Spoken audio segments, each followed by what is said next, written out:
Everyone, I understand Mr. Malone is here, but we can't hear him. Dave, do you want to try to call back in?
Earl and all, for the sake of time, do you want me to start with roll? Yes, Jen, please. Excellent, thank you. Kevin Acklin, Will Allen, Rich Barkowski, Here. Joe Belachek, Natalie Bell, Quentin Bullock, Chris Camino, Debbie Kaplan, Here. Rich Casoli, Here. Mark Cherna, Mary Frances Cooper, Here. Dave Copeland, Tom Croft, Laura Ellsworth, Ike Gitlin, Here. Carrie Harris,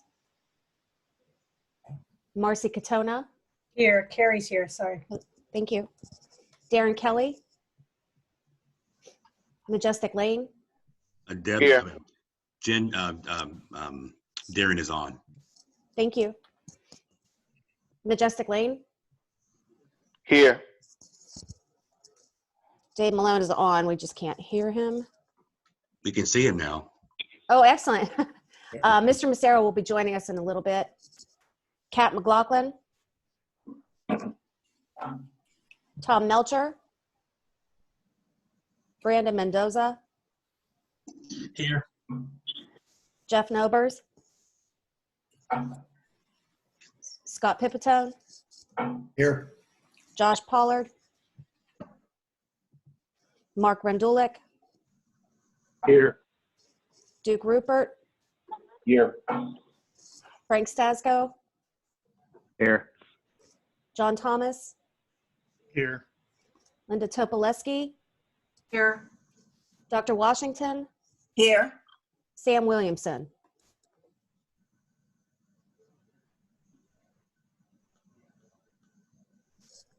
Okay, just a reminder to folks, we are recording this. Guests and staff and anyone I missed, can you please acknowledge your presence in the chat so we can keep it for the record? And we have a quorum.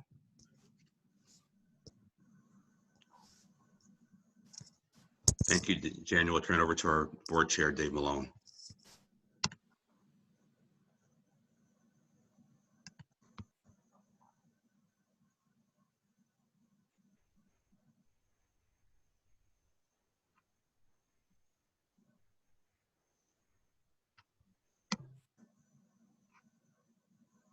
Well, oh, there we go. Okay, let's see here. Yeah, Dave is there. He just has to unmute. Yep. It's so close, so close. Got it? God. What a moron I am. Good morning, Mr. Chair. How you doing, guys? I hope, thanks for everybody for coming. I hope everybody's is safe.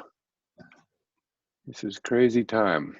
All right, so we can call the meeting to order. Wait a second.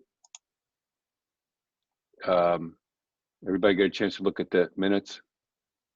Any additions or deletions? All right, they'll stand. Okay, let's get to work. Who's in charge here? Earl, you want to kick it off? All right, 1 second. I am pulling up the agenda. Oh, yes, thank you, Dave. First of all, this is the first of our weekly, bi-weekly board communication and update meetings. As most of you know, we had our officially scheduled board meeting last week, Friday, and a lot of great business was conducted. But what really came out of the meeting was the fact that there's lots of conversation and lots of questions and lots of planning needed and desired. So we decided moving forward, we will hold and host bi-weekly conversations with the board, officially with the board of directors, and of course with our guest providers and other friends. So in the spirit of that, we've asked, under the guise of our business intelligence, impact, advocacy, and decision-making around this crisis, we've asked Lynn Topoleski, our newest board member from Allegheny Conference, to say a few words and update us on what the conference is doing, seeing, and wanting to talk about and think about. So Linda, I'll turn it over to you. Okay, thank you, Earl and Dave. So as many of you are in the midst of all of this as well, we're trying to play the role of getting out as much information, not just to the Allegheny Conference members, but to everyone in the South Pennsylvania area that is impacted by this. And that means, of course, the workers as well as the businesses, including all of the small businesses. And one of the things we're doing is a series of webinars. In fact, we have one at 10 o'clock this morning with FNB and Bridgeway Capital to help small businesses understand how they can access the funds in the Paycheck Protection Program, which is the small business portion of the federal stimulus package, the CARES Act. We're doing another one on Monday as well with Huntington Bank and the SBA. Just as an aside, the advanced questions that we're getting in, and we're getting in last night, were quite sobering from these small businesses. I would describe the tone as desperate, try to save their businesses, angry at not being able to get through to anyone and get responses, and skepticism that any of this is really going to help them in time. And I say that only because I think that, you know, as all of us are doing so much planning and so much good work, it's apparent that we have many that are really in a state of crisis and just trying to hang on. With that, some of the other work that we've been doing over the last couple of weeks that ties into our output of information is we did a survey of our members, of about 200 of them, to find out what they believe the impact is and is going to be on their businesses. I'll come back to that.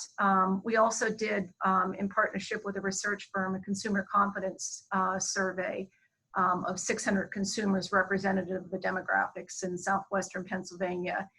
And I'll come back to that as well. What we also did, which would be of most interest to this group, is a workforce vulnerability index. And so Vera Krekanova and Jim Futrell, heading our research team, devised an index with 4 criteria. One is the business or a group of businesses, are they considered life-sustaining by the state? And so they are remaining in operation. 2, must their employees be on site to conduct business? So unlike the rest of us able to conduct remotely, they must be on site in the public to do their business. 3, does their workforce have an above average percentage of 55 and older? And then 4, do they have a high absolute number of workers that are 55 and older? So out of those 4 criteria, if this group of industries scored 4 out of 4, all of those criteria apply to them, then we score them as very high vulnerability for during this time period. If they scored 3 out of 4, high vulnerability, 2 out of 4, moderate, and then 0 or 1, low. So let me put some actual information and color to this. Ironically, and perhaps not so shockingly, but the most vulnerable set of industries we have right now to become vulnerable to the actual virus is healthcare. Our frontline workers, many of whom cannot work remotely, the hospitals, the long-term care facilities, the admissions offices that are still open. We have a disproportionately higher number of older workers in our healthcare systems as well. In addition to healthcare, then grocery store workers, other retail workers in places like Home Depot where they're still open and considered life-sustaining. So that group of industries, and there are 7 of them, we are indexing as very high vulnerability to this virus. The second group, and by the way, so we have about 143,000 workers in our workforce that are in those frontline industries. The second group of high vulnerability, it's 78 different industries, and they're things like some smaller manufacturers, auto repair, airlines, trucking and transportation, printing. We have about 863 workers in those industries. Very high vulnerability, again, based on the percent of their workforce that's 50 older, how much contact they have with others at work and with the public, and a high absolute number of workers that are 55 and older. The third group that we would say are moderate vulnerability, there are 106 industries, 464,700 workers.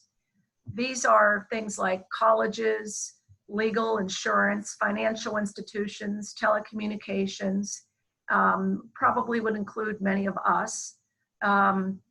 So we have a lower percentage that have to be in public, that have to be in tight workspaces. You know, many of us are working remotely and with just a few people maybe in our homes. And we have a lower percentage of workers that are over 55. So when we look at all of this, it was really to determine how fit are we to withstand all of this? How fit is our workforce? And who's going to be most vulnerable? So it's interesting, and at the same time, should give us some pause and maybe a little bit of alarm as to who's the most vulnerable. And it turns out they're the people that we're going to be depending on the most. So I'll pause there for any questions before I go into the other 2 pieces of research that we did. Just to add a couple numbers to what you're saying, Linda, the number of businesses that have closed completely is 29,000. That's 401,000 people that can't go to work in the Pittsburgh, the MSA area. The ones that are partially closed, it's 4,200, which is 77, and there's still 27,400 that are open, which is 519,000 people. And that would include the most vulnerable that Linda's just described. These are big numbers. And you're right, the people that we need to stay open are the ones that are obviously the most vulnerable. We also have a lot of data on these people that have incomes less than 75,000, which, while they might not be the ones that are most physically at risk, they're the ones that will not be able to withstand more than about 2 weeks of no revenue. They have, on average, by the way, $12,100 in their bank account, only 27 days of cash for that part of our population. That's the people that are serving you hamburgers during the day and cutting your hair and working in the Walmart. So this, sort of to bring it back to Partners4Work's focus, this is an area that I think Linda's going to talk about, her trying to rebalance these people that are available to work to industries that are still open and how we can use that. And I'm sure you're going to talk a little bit more about that, Linda. But it's pretty sobering when you look at these numbers and what the impact's going to be long term, and whether how they could possibly recover is a difficult question to answer at this point. So sorry to interrupt you, Linda, but I wanted to add that. Sure. I have these numbers for you, by the way, Linda. I know you and Vera love numbers. I would love to have them, yes. I know you would. Any other questions on the vulnerability index? Okay, so we did 2 other surveys. One was of our members and beyond of the Allegheny Conference, but to get a sense of what they felt was the current impact and was going to be the impact. Now, the timing of this is crucial. We did it between March 17th and March 25th.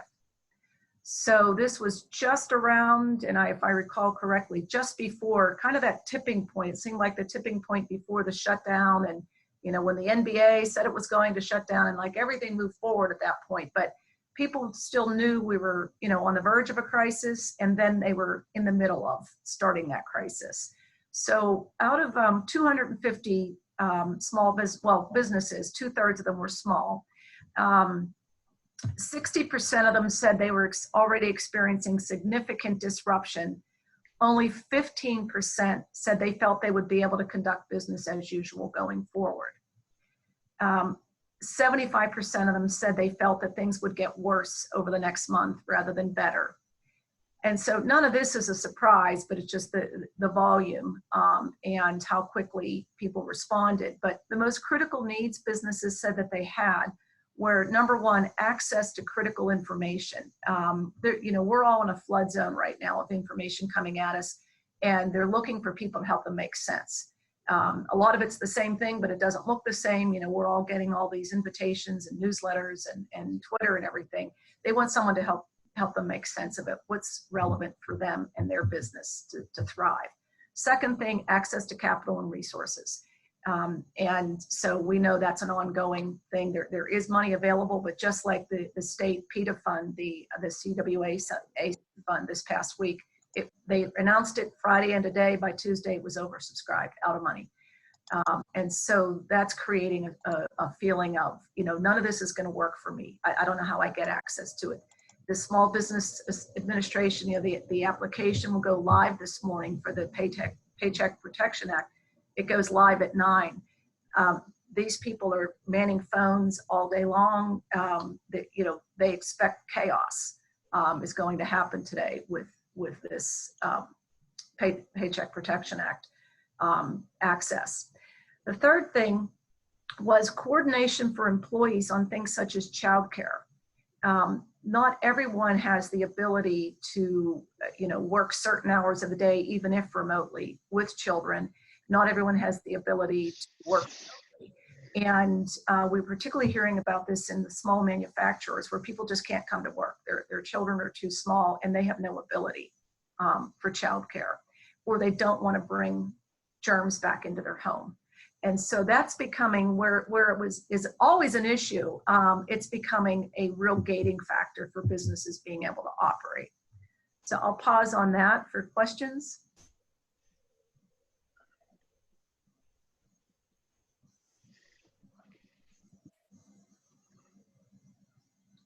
Okay. The third survey we did, and by the way, we're doing these on an ongoing basis because we know things are changing so rapidly, and so sentiment will change. Also, on Bill Flanagan's Sunday morning show, Our Region's Business, Vera will be on there this Sunday and the following Sunday to keep reporting updates on these.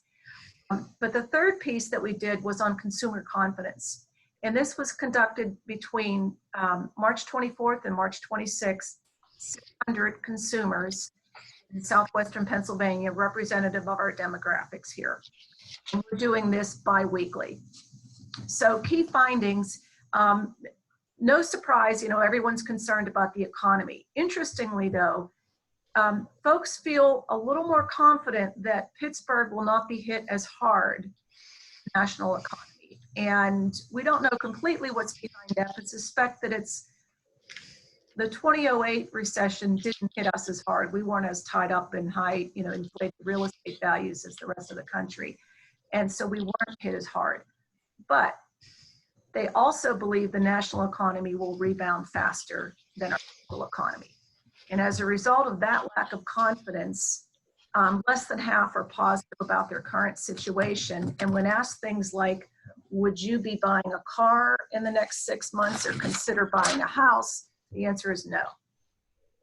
So there is a lack of confidence in making any sort of big tick. Now, that has to be compared to, were they planning to do that anyway? But this is if the opportunity were there. And so the answer is no, there is no confidence in making any sort of big ticket purchase right now among consumers. However, a little bit of optimism in it. Most, it's about, not most, 58% said they plan to take some sort of road trip in the next 6 months. not by air. Only 6% want to fly, but more than half said they want to go on a road trip in the next 6 months. That was early stage of quarantine or staying at home, so that that may even go up for people's need for human connection and just to get out. There's more detail on this. Things like the majority said they're following social distance.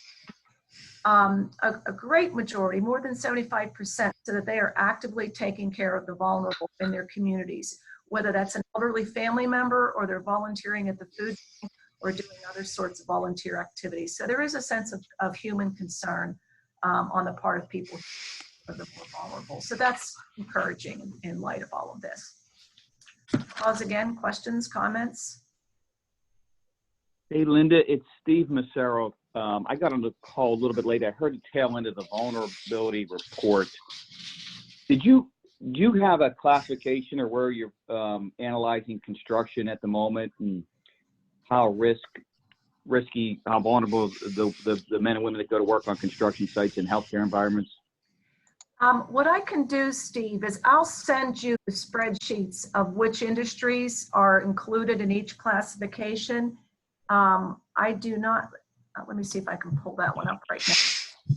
Blocking out my screen. That's all right. You could send it to me. That'd be fine. I was just curious because I know there's still a couple hundred people going to work at healthcare projects in the region, and I just didn't know if and some of them fall in the same demographics, a bit older, a bit more vulnerable.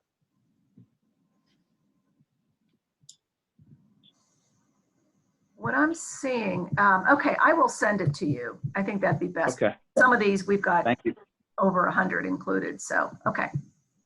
Thank you. This is Nancy Washington.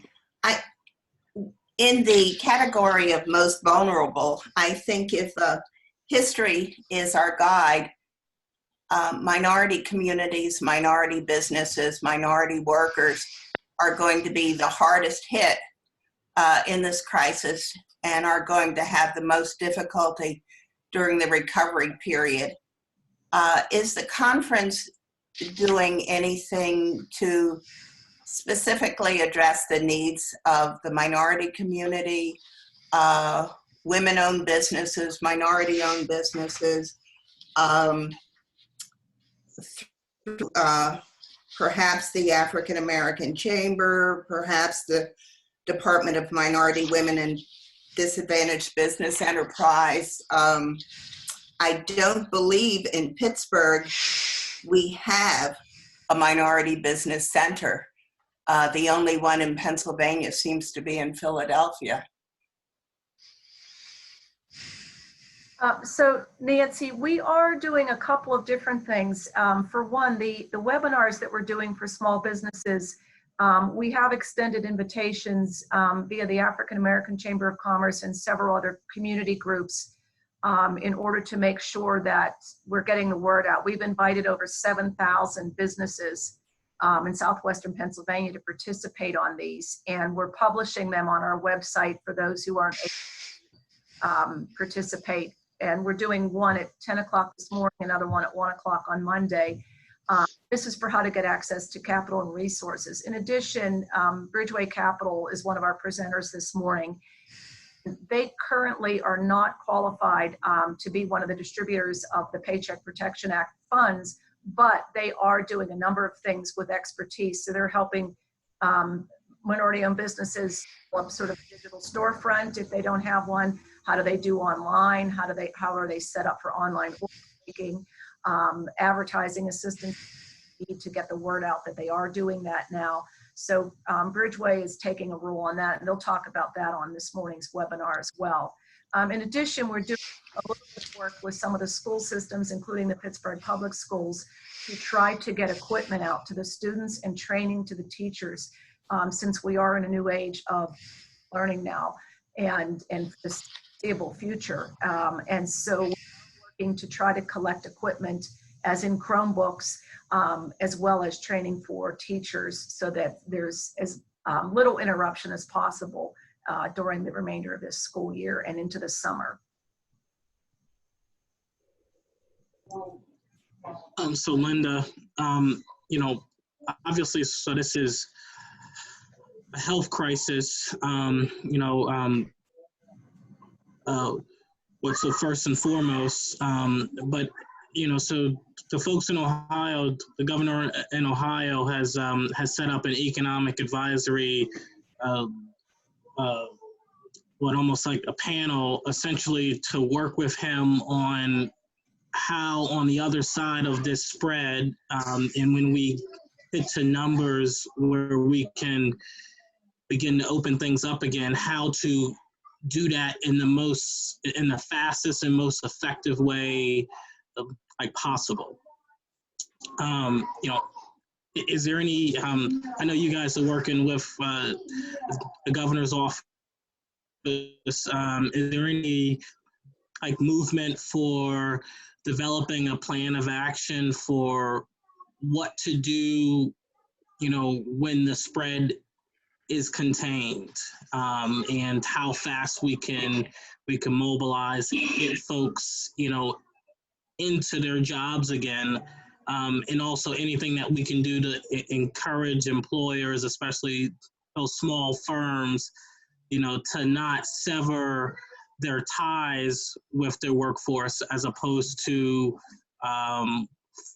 furloughs and other creative ways to make sure that when the economy is back, these folks can get their jobs back as much as possible. Thanks, Brandon. So while we're doing some sort of immediate responses to the crisis, which I know many of you are doing as well, it's day by day what's happening right now. We also are doing longer term planning through the Pittsburgh Regional Alliance, and doing regular calls with all of our economic development partners in the 9 counties surrounding Allegheny County and including Allegheny County, so that they are in real time aware of all access to all resources. However, like Dave said in the beginning of the call, some of these businesses, they have a week to go, or they have 2 weeks to go before they can't do it anymore. And so we are trying to make available so that they can hang on, access to things where there's grant money available, so that they don't have to go through red tape or wait a couple of weeks. So we're trying to make that available through all of the regional chamber partnerships that I know you were instrumental in putting together. So working with all of those local chambers who are really the best connection to these smaller businesses throughout southwestern Pennsylvania. So trying to get as much real-time information out, but at the same time, we're doing longer-term planning. And by longer term, I mean a couple of months of what has to happen as this recovery starts to begin, so that we're able to put the best foot forward.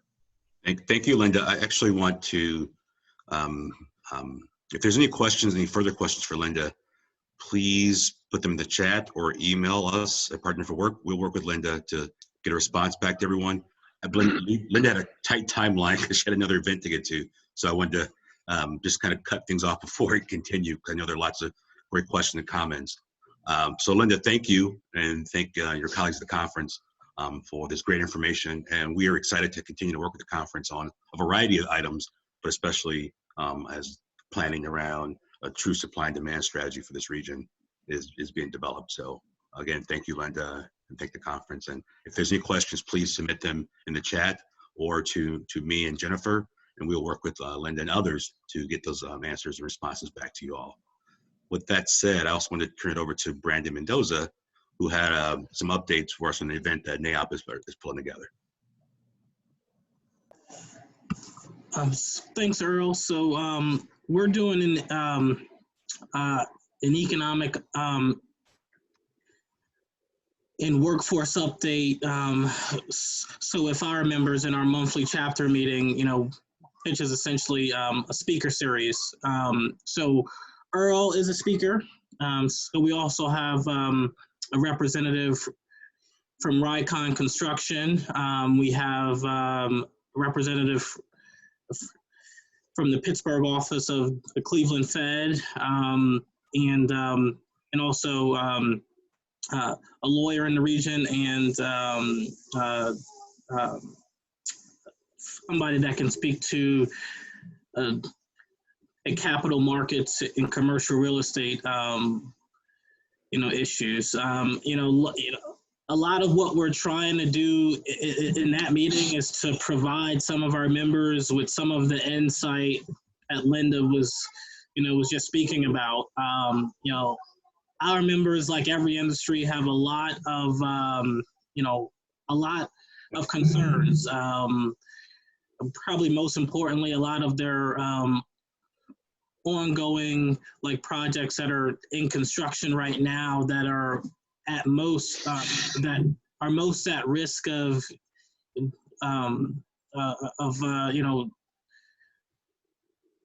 just financial disaster, because as much as we're freezing everything else, the banks are not freezing any loan obligations or anything like that right now. So we're trying to provide our members, which are developers, brokers, and folks in commercial real estate in general, across the spectrum, with as much information as possible. Like every industry, it's hit hard. We're working right now to see if we can convince the governor to let some site prep work continue on construction sites, so that when we get to the other side of this, those sites can go in to vertical build. Plus the site prep work, a lot of it is done with small teams, and they're mostly, in big construction equipment and whatnot. So in terms of spread, it's very low risk. We're working with the folks at MBA on the guidance plan. But again, the meeting is next Thursday, April 9th from 1:30 to 2:30. If anybody on this call is interested in joining, you can find all the information on our website, naoppittsburgh.com. I'll post a link in the chat. And again, we're just trying to provide as much insight as possible. We had originally thought that this chapter meeting was going to be about workforce and the tightening of the labor force. So that's how much things have changed in 6 to 4 weeks. Again, I'll post a link in the chat. Thank you, Brandon. Thank you for that vital information and the upcoming event. And we'll also post it on our Facebook page and social media and everything else. So again, thank you. Before we move on to our consent agenda and we turn it back over to our chair, just want to take a couple minutes. I'm going to bring on our Chief Strategy Officer, Jack Mills. We're going to touch base on some of the industry partnership work we've established and what some of the employers are telling us, some of the items that are moving forward. For the board members, it was in your book packet, so you can reference that. And we can also send this out to board members as well. And I also want to acknowledge the guests that are here. Which is an unprecedented amount of guests compared to our past meetings. So I just want to acknowledge our guests in the room, and we'll have an opportunity to hear from you later. So Jack, take a minute for us, please. Thanks, Earl, and good morning, everybody. I want to talk about the 2 pages in your packet. If you have them in front of you, they have multicolor tables on them, but you don't need to look at them as I'm doing a little bit of a review. What I'm going to talk about is, first of all, our efforts right now, things that we're doing to assess new needs, and then a little bit of a description so you have a sense of the lay of the land on our industry partnerships. I want to hit some successes. The successes, of course, really preceded our current period with COVID-19. And actually, I want to go into how the board can help just briefly, because there's one thing I'd like to ask for. So with that said, currently we're in the process of interviewing about 56 employers and a number of labor representatives that are members of our industry partnerships. We're really looking for 3 things. First of all, what are the current issues around layoffs and the needs as a result of layoffs? Number 2, which industries are hiring and needing to ramp up?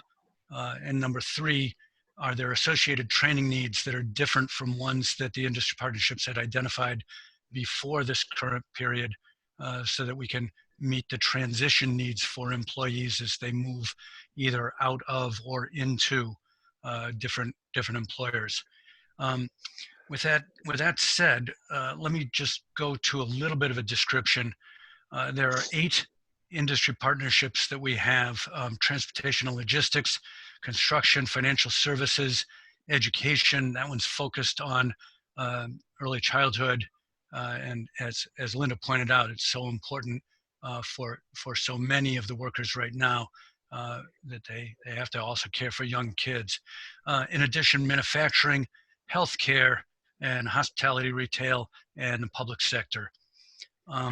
Maybe a way of thinking about this is that each of them have an average of 7 employers, and a number of them include union or labor management partnership representatives where those entities play a major role in the industry.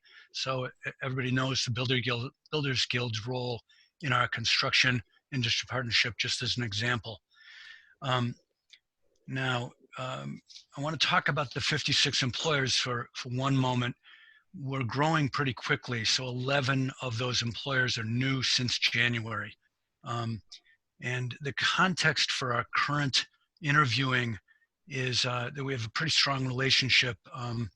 We've had our staff in contact with the employers in the industry partnerships either weekly or every other week for about 80% of those employers. Let's see, what else can I say briefly?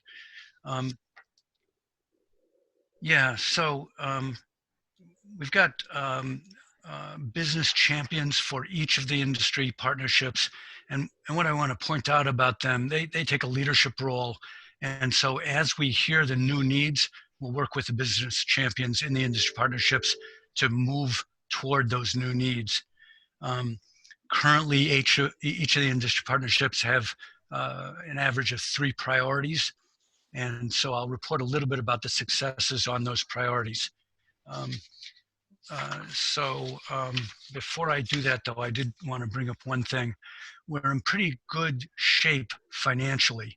A number of the industry partnerships, 5 out of the 8, have multiple funding sources. And we've also recently got new resources for all of them. We think we'll weather this period of time pretty well. As far as the successes go, I want to mention 2 in industries that Linda had identified as being pretty high or very, very high vulnerability. First of all, transportation and logistics.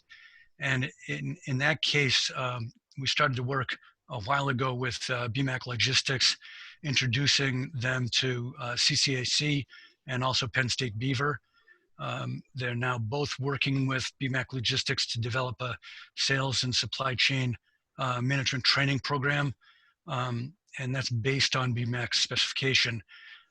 Once that program is up and running, it'll be piloted with BMAC and then extended to the rest of the industry partners in that industry partnership. So that's one example. I also want to hit one in healthcare. So our co-convener in healthcare is the Healthcare Council for Western Pennsylvania, and it's brought together 7 of the long-term care employers. So long-term care is a general matter. The jobs at the entry level are high stress. There's both physical and also emotional stress involved with those jobs. And so the employers wanted to do something both to increase retention, because they have a lot of turnover as a result of those stresses, and also move toward upskilling. They're going to combine to bring on a retention specialist. And for the first year, that retention specialist will bring in resources both from the employers, making those accessible to the frontline employees, and also from outside to provide more stability around the areas of stress. And then after that, once those relationships are built and the turnover problem is managed a little better, then that person will move toward upskilling. So those are some of the ideas of or kinds of successes we've seen before the current period. And as I mentioned, we're going to be revising those based on current needs, revising the priorities based on current needs. I want to end by asking for your help. you know, we've gone pretty far in starting these industry partnerships up with the number of employers that we have. If you can open the doors to other employers in any of those industry partnerships, or any of those industries, I should say, to become members of the industry partnership, that'd be tremendously helpful, both in terms of expanding the industry partnership and also extending the staffing and services we can offer to them. So Earl, that's what I wanted to get at. If there are any questions, I'm happy to answer them. Thank you, Jack. And again, any questions before we move on to the rest of the agenda? Only point I'll add to Jack's report is that two things. One, our IT work as well. We are starting to grow that. I think one of the big items there is we've had lots of conversation with lots of vendors on the supply side. We have not had a lot of contact, aside from a few key companies, Google, Amazon, et cetera, who are looking for signature programs or have an idea about signature programs. And so I think that the point Jack was making in our overall strategy, and especially in this crisis, is that we are really dependent on our employers or industry leaders developing and articulating what they want, as opposed to just our great partners developing programs. We want to hear from employers and what they want. So that's a continued source of conversation for us. The last point is, as Jack mentioned, in our work with our good friends at Labor, we've received some outside funding to have one of our staff members focus on working directly with Labor in a liaison situation to really work with them on strategies and especially in this crisis, they're laid off members who need some resources of support or career counseling or whatever the case may be. So I want to thank Ike Gitlin and Darren Kelly and Sam Williams in particular for their role in working, helping us articulate what that could look like, and a lot to report moving forward. So thank you. I'm gonna turn it back over to our chair for the rest of the agenda. I believe we're into our consent agenda. Yeah, I just, one thing I'd like to add to what you said, Earl, that the needs are really overwhelming right now. And one thing we're gonna have to figure out, and maybe we could talk about this at the end of the meeting here, Earl, is how we're gonna narrow our agenda and keep our focus on things that we can actually impact. You just can't look anywhere, left, right, up, down, without finding somebody that needs some help, and it's very serious in all regards. So let's come back to that. So we do have a consent agenda. We received a $500,000 unsolicited grant from the Hillman Foundation. I don't know if anybody has any questions, but we need a motion to accept that. Is there any need to discuss the details or any questions about it from anyone? Take the money. Yes, I second that. Well, that's brilliant. I'm glad we have such a great board. I have a motion to accept. I'll move it. Second. Whatever. Yeah. All in favor? Aye. Aye. Opposed, same sign. Okay, you have your motion. So we also need, Earl, to talk about setting the agenda for the 4/17 meeting. Correct. If you want to go through that a little bit, and then maybe we can open up. We don't have a whole lot of time, but right, yeah. We have 15 minutes left, and Dave, you actually set the tone for agenda setting. Today's meeting, we've talked quite a bit about items from NAOP, items of conference, really a lot of our demand side, our RIP work, the demand side of this crisis and what's happening out there. I want to tee up for the 17th conversation a true supply side, work side, crisis preparation conversation. So I want to open it up to you for some suggestions for that agenda, but I also want to tee up a couple things. So I'll make sure that our team is prepared to talk about some of the items that we've pushed forward and some of our plans, and also the partnerships we're starting to develop, or that are starting to develop either with us or in congruence with some of our work. For instance, about 2 weeks ago or 3 weeks ago, before this crisis, we convened the 5 leading construction partners, training partners, community training partners in this area, and we're formalizing a community workforce partners agreement with those 5 agencies, and we're excited about to report on what that's going and how that's really going to help coordinate the activity, coordinate the workers, coordinate the pipeline building for entry-level construction work and beyond, and we love to replicate more and more of those partnerships along the lines. Also, some things that are starting to happen in our partnership with our CareerLink staff and contractors, and with the state later last week. Frank Stasko touched base on some of the things that are moving, and also some of the challenges that are having that we need to work through. So I want to spend a lot of time on the 17th discussing those kind of partnership developments, crises plans, things like that are there for workers, and prospective pipeline and talent solutions. So I'll stop there. Go ahead, Dave. Earl, one of the things that that sort of touches all the workforce that I don't think we have even close to an answer is daycare. Yep. I mean, even if Steve mentioned the construction guys that go back to work with, if you're a single parent and you don't have daycare, even if there is a job, you can't go. And, all of our healthcare workers are dealing with this. Not all, a lot of our healthcare workers are dealing with it. We don't really have a system for that in our region. And we need to stand one up, and it needs to be functional and effective, and it needs to be done in 60 days. I don't have any idea how to do that. No, I'm glad you brought that up, Dave, because in Jack's report we touched base on the stuff we're doing with child care employers and the resource we have. But again, there's still not a systematic way to meet that, and so we're still working through that. But there's a lot more conversation needed to make sure it's on the ground and being executed and providing that safe haven in this crisis. Are Darren and Ike on? Any of the organized labor guys on? Darren's on, but he can't verbalize this because his system. Ike is on as well, but Darren is on and is listening, and he's texting me as we speak. Well, maybe for the 17th, we'd see if organized labor has any ideas on how we might scale that system. Okay, and also in addition to that, I believe Dave Roger from Hillman is available to join this conversation on what Hillman is hearing. And Susie, I'm sorry, go ahead, Dave.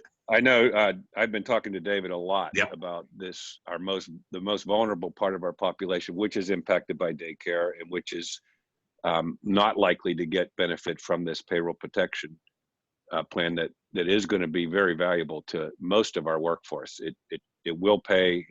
I don't know if you're all familiar, but it can only be used for payroll, rent, healthcare, and 401k contributions. But it's an 8-week program, so the amount of money available is 2.5 times your payroll. And if you use, as long as you use it for those items I just mentioned, it turns into a grant in 90 days. So it'll be very effective for 60 days. What happens after that is, I have no idea. And along the way, in addition to our sort of normal needs, the RAD tax is going to be non-existent this year, which is going to impact all of our cultural and arts and others. DECD programs are going to get wiped out by funding the current emergency plans we're putting in place. So our needs are going to accelerate rapidly. And we have to keep this dialogue going, but I just don't know where to stop with the things that need help. Yeah, and I'm going to call out Susie for just a quick minute to touch base on a couple things as we think about what's happening now and the agenda setting for the future. Sure. I just wanted to respond to the question about daycare. The Allegheny Department of Human Services has taken the lead and has done some surveys of essential workers and the businesses that they work for on daycare needs. So the ELRC, the Early Learning Resource Centers, are taking the lead on that response. To date, they think they have enough capacity for surge workers and individuals who need childcare. There are about 250 open spots. So if you're hearing from folks who need childcare during this time, then connecting them with the Allegheny County Department of Human Services is the best bet. They also have several providers who are kind of waiting in the wings to reopen if they are needed. But right now, the advice from DHS is being that they're not currently needed. So if we're missing a population of workers who need daycare, then connecting in with DHS is probably the best method right now at this point. Great, thank you. Thank you, Susie. So Earl and Susie, just one thing that we may want to do is look at how the state of New York and New York City in particularly has set up a daycare service for all of their essential workers. It'd be good to see the model that they've used, obviously, especially like in New York. They had to set up a system because all of their healthcare workers alone need some sort of a daycare service and whatnot. And I imagine a lot of other like states and cities will as well. So it might be worthwhile if you guys are having some conversations with the county, like folks, for them to look to what those cities have done already. And I imagine that they already have, but but New York City has been really good about setting up a robust system for their essential workers. Thank you, Brandon. Great suggestion. We'll reach out to our friends there. And just heard back from Darren Kelly. He and other labor partners will be available for the April 17th conversation. So thank you, Darren and others. And let's see, I think that's it. So, okay, so we will put together the agenda based on feedback today, and also we'll reach out to some of you to add to that agenda for the April 17th discussion, which will focus mostly on the supply side and our participant customers that are trying to make it. Ike, I'm sorry, go ahead. Yeah, just real quick. The biggest relief valve we see coming right now is the additional unemployment compensation that the feds are providing. And is there a way for you guys to take a look at the system in a couple ways? Number one, are they going to automatically put the extended money or the extra money and extended benefits on people? Or are they going to have to apply for it? And secondly, we should be looking at where the state is denying eligibility to see where we have problems and may be able to recommend more coverage. Hey, Earl, I think those are great questions. Yep. Like, you should ask for Matt Smith to help you with that. He's in pretty constant communication with the state on these matters. And we can bring some more of that to the conversation on the 17th as well. I know. Well, this one we should do now. I think you're right, Ike. We should probably get Matt and Ike to talk a little bit and get moving on this. We can help there. Okay. Well, thank you for that. We're going to turn it over back to the chair for the remainder of this meeting. I believe it's open conversation. I think we've sort of used up our time, but Earl, your leadership and your team's leadership is going to be critical for the next foreseeable future anyways. And I really would caution you to, in your mind, get what you think your priorities are. And, I'm sure we could send people to you all day that are having problems with workforce, and you'll end up getting nothing done. So it's going to be a tough time for you to decide what your priorities are. Mm-hmm. And then you're going to have to, we're here to support you. We're not here to distract you or cause problems or add to your agenda. So does anyone else have anything else to add for Earl before we close? And we'll open it up to public comments.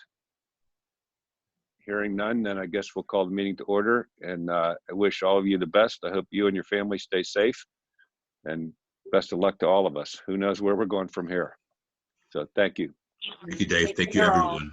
Thank you, Dave.